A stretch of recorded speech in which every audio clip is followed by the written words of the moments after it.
시편 10편에서 이제 11편까지의 말씀을 우리가 읽었습니다.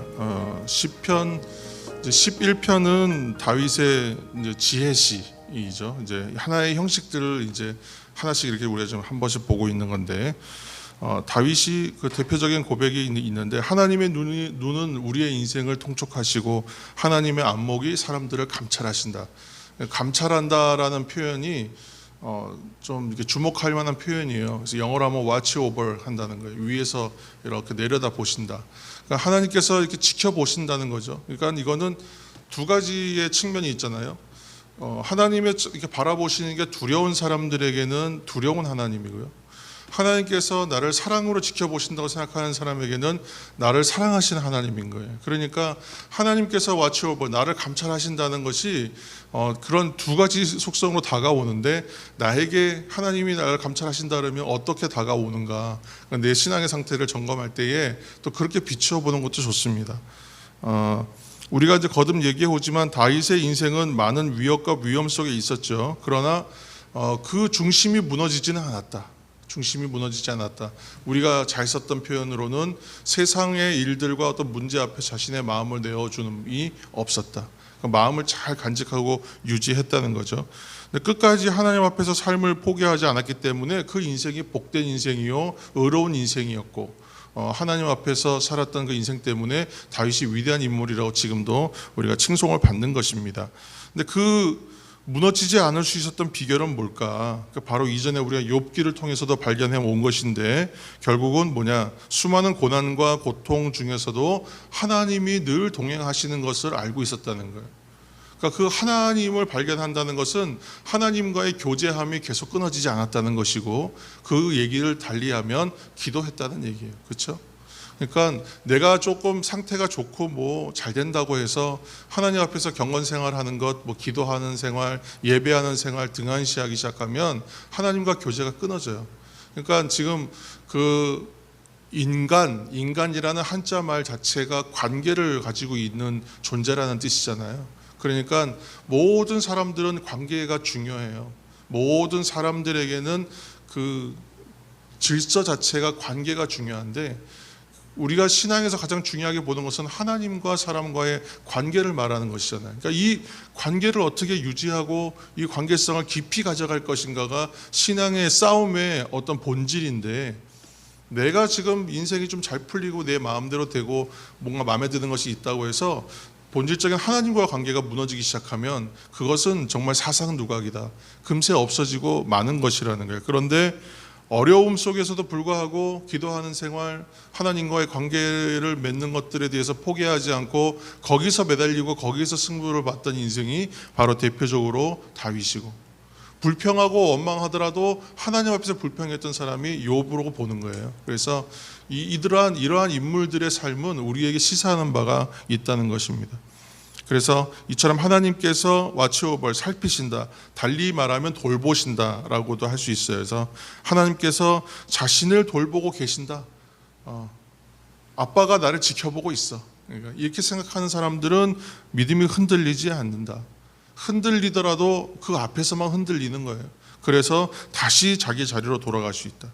그러니까 우리가 의인과 악인의 삶을 구분하여 대조한다고 했는데, 시편 12편에 이제 그것을 구분하는, 의인과 악인을 구분하는 기준이 뭐가 있냐 하나를 보게 되는데, 12편의 4절 말씀입니다. 시편 12편 4절 말씀, 4절 함께 읽겠습니다. 그들이 말하기를 우리의 혀가 이기리라, 우리 입술은 우리 것이니 우리를 주관할 자 누구리요 하미로다. 아멘. 이게 바로 이제 입술의 말이죠. 입술의 말. 우리가 잠언 읽으면서 뭐 말, 입술 이것에 대해서 정말 많이 다뤘는데, 입술을 통해 나오는 말이 결국은 이 속에서 나오는 것이라고 이제 얘기했었습니다. 그래서 그 속에서 나오는 거예요. 이 안에 있는 게 나오는 거죠. 곧 사람됨, 그 사람의 그 사람됨이 이래서 말을 통해서 나올 수밖에 없다. 그래서 그 인생됨 자체를 말이 드러내는 것이기 때문에 말을 먼저 아끼는 게 제일 좋고, 특히나 분노했을 때 한 번 참고, 또 화가 나면 또 한 번 더 참고, 두 번 참으면 거의 말이 이제 한 50%, 뭐 그 이하로 확 줄어들거든요. 해야 될 말이. 그래서 참는 거 중요하다 그랬는데 말을 아낀다라는 표현하고 똑같은 것 같아요. 그래서 말을 좀 아끼는 게 좋고 그리고 조심해야 한다. 근데 다윗을 통해 확인할 수 있는 것은 반대 입장에 있었어요. 다윗은 자신을 향하여 거짓 증언하고 참소하고 공격하는 수많은 말들 속에 있었는데 그 많은 소리들 가운데 우리가 지난주에 뉴스라 그랬잖아요. 사방에서 들려오는 소리 가운데 하나님의 복된 소리를 구분해서 드러내야 된다 그랬는데 그것처럼 그 많은 말들 속에서 참으로 믿을 만한 말에 귀를 기울였던 사람이 또 다윗이었다는 것이죠. 12편에 우리 6절 말씀 드리겠습니다. 6절 여호와의 말씀은 순결하며 흑도가니에 7번 단련한 은 같도다. 아멘. 하나님의 말씀을 그렇게 정련되고 재련되어서 버릴 것이 없는 완전한 것으로 여겼다는 표현이에요. 그래서 그렇게 하나님의 말씀을 구분하여 들었다는 거예요. 그래서 순결한 말씀, 영원토록 변함없는 곧 신실하신 하나님, 그 하나님께서 나에게 말씀하신다. 내가 그 말씀에만 귀를 기울이겠다 하고 이렇게 찬양의 고백을 드리고 있습니다. 이제 시편 14편은 이제 그 무신론자가 부르는 노래에서 하나님이 없다라고 말하는 그 무신론에 관한 이제 시편인데 이게 유명한 시편이에요. 그래서 14편이 쌍둥이 시편이라 하잖아요. 53편하고. 그래서 14편과 53편이 거의 내용이 대동소이합니다.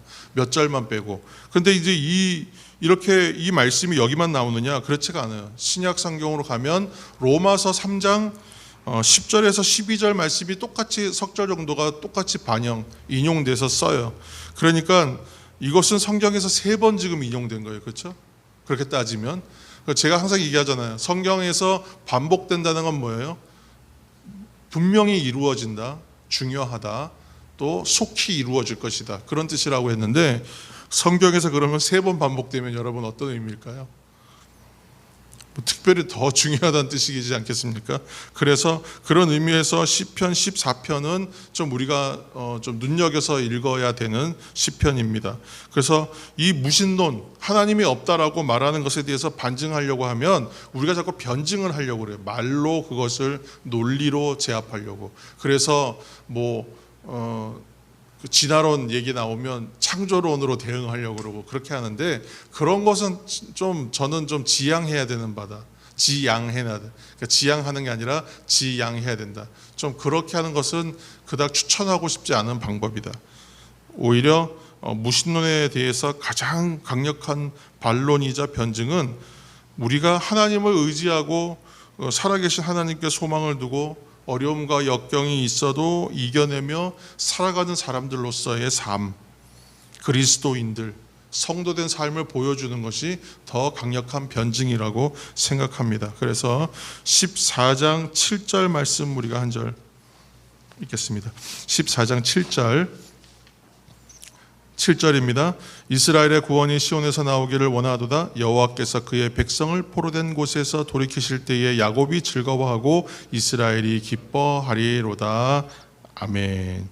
여기서 이제 여기 보면 이제 구원, 이스라엘의 구원하고 구원이란 말이 나오잖아요. 그래서 이 구원이라는 말의 원어를 이렇게 보면 예수아라고 써 있어요. 그래서 예수아가 우리가 잘 아는 예수라는 표현과 이제 닮아 있는 이제 거의 같은 표현입니다. 그래서 이 말이 이제 구원이라는 뜻이에요. 뜻 자체도 예수와 같은 말이고 이처럼 예수님이 우리의 구원이 되신다. 이것을 지금 이 말씀에서도 우리가 발견할 수 있는데 이 사실을 믿느냐 아니냐의 싸움이다. 신앙은 그 시작점이.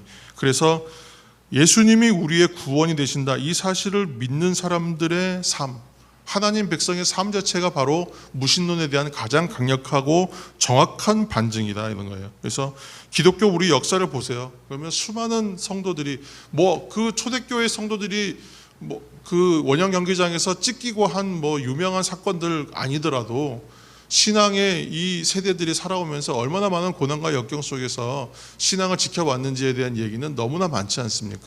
근데 그러한 분들이 계셨기 때문에 오늘날까지도 교회가 존속되고 신앙이 우리에게까지 전수된 거고 성경이 지금 우리 손에 와 있는 것이거든요. 근데 이러한 역사가 이 자체가 그냥 놀라운 변증인데 뭘 변증하겠어요? 그러니까 우리는 내가 믿고 신뢰하고 살아계신 하나님을 믿는 믿음으로 잘 살아내는 것, 그 자체가 무신론에 대한 변증입니다. 오히려 저는 말하지 않았으면 좋겠다, 그렇게 생각합니다. 그래서 오늘까지 이러한 신앙이 우리에게 전수된 것 자체가 가장 강력한 반증이다. 그리고 이제 시편 16편은 유명한 메시아 예언시라고 이제 불리는 시편의 형식입니다. 그래서 다윗이 오직 하나님의 이름만이 자신에게 복이다, 이렇게 고백합니다. 근데 다윗이 절체절명의 위기를 많이 겪었던 사람이기 때문에 그가 말하는 하나님의 구원은 정말 강력한 어떤 메시지입니다. 그리고 이제 17편은 다윗이 이제 쫓기면서 쓰던 탄원시예요. 탄원시. 뭐 이렇게 이제 시편의 형식들을 한번 쭉 이제 한번 정리하면 좋겠는데, 탄원시는 이제 위기와 곤경에 처했을 때에 사람들이 하는 방법이 두 가지거든요. 하나는 매달리는 거, 아니면 원망하는 거. 그런데 다윗이 항상 선택하는 것은 위기와 공경에 처했을 때 불평과 원망하느냐, 그렇지가 않고 하나님 앞에 자신의 처지를 고백하면서 구해달라고 기도한다. 그러니까 그 위기 속에서도 하나님 앞에 기도하고 그 하나님께서 구원하실 것에 대해서 찬송합니다. 다윗의 가장 어떤 신앙에 있어서 본받을 바는 그러한 모습인 것 같아요. 그리고 마지막으로 오늘 시편에 이제 읽은 시편의 마지막 시편 18편, 유명한 찬양시죠. 그래서 유명한 시편입니다. 나의 힘이 되신 여호와여. 우리가 뭐 찬송을 불러서 다 이 내용을 기억할 정도로 뭐 반석이시여 요새시여 건지신이시여 피할 바위시여 뭐 방패시여 구원이시여 산성이시다. 이게 사무엘하 22장의 내용과 평행 본문입니다. 그래서 사무엘하 22장의 내용과 같아요. 그래서 하나님을 신뢰하면서 지나온 세월을 돌이켜 보았을 때에 하나님 나에게 이런 분이셨어라고 고백하는 시편입니다. 그래서 나의 힘이 되신 여호와여, 그 구절만 우리는 유명하지만 내용은 아름다운 신앙의 고백이 담겨 있는 시편이다라는 것이죠. 그러니까 믿음의 사람, 의인, 복된 인생이지만 그 인생에도 분명히 고난은 있다, 역경도 있다. 그러나 고난은 인생의 장애물이 아니라 하나님의 사람으로 우리가 성장하고 단련되어지는 과정이다. 이 사실을 보여주고 그렇게 아름답게 이제 고백하는 시편입니다. 시편 18편. 18편의 그 중간에 앞부분의 내용들은 거의 암송하는 내용들입니다. 그래서 오늘 이 하나님의 사람으로서 살았던 다윗이 지었던 시편 여러 편을 우리가 보면서 그 안에 그의 삶이 다 보이죠. 참회도 있고 뭐 간절한 찬양도 있고 뭐 지혜에 대한 이야기도 있고, 그렇죠? 그것처럼 무신론에 대한 이야기도 있고 많은 이야기들을 이렇게 고백하는데 하나님 앞에서 고백하는 내용들이 우리의 인생을 보여주는 것 같아요. 그래서 하나님 앞에 우리가 더욱 의지하시면서 하나님이 주시는 은혜로 우리가 하루하루 또 단련되어 가고 연단되어 가시는 저와 여러분 되시기를 예수님의 이름으로 축원합니다. 그 어려움 가운데서도 찬양하시고 고백하는 우리들이 되기를 다시 한번 예수님의 이름으로 축원합니다.